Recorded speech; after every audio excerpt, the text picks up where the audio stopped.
अस्सलाम वालेकुम, मैं सूफिया मलिक और आप देख रहे हैं PKN न्यूज़। सबसे पहले थाना ए डिवीजन पुलिस ने 2 अफराद को अगवा करने वाले 2 मुलजमान को गिरफ्तार कर लिया। तफसीलात मोहम्मद अबू बकर की इस रिपोर्ट में। मोहम्मद इरफान नामी शख्स ने पुलिस को इत्तला दी कि अपने दोस्त के हमरा गाड़ी लेने के लिए कमर सयालवी रोड गुजरात आए तो खुरम नामी शख्स गाड़ी दिखाने के बहाने साथ ले गया और वहां पर मजीद 3 नामलों व अशखास कार में जबरदस्ती डालकर किसी डेरे पर ले गए और वहां तशद्दुद करने के बाद डक्की चौंक फेंक कर चले गए।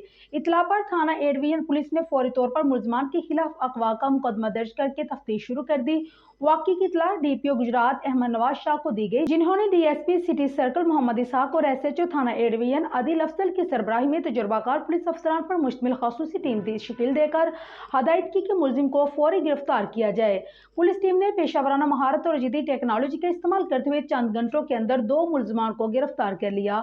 गिरफ्तार मुलजमान में खुरम शहजाद और अवैस शामिल है, जबकि मुलजमान के कब्जे से अगवा में इस्तेमाल होने वाली गाड़ी भी बरामद कर ली गई और मजीद तफ्तीश जारी है।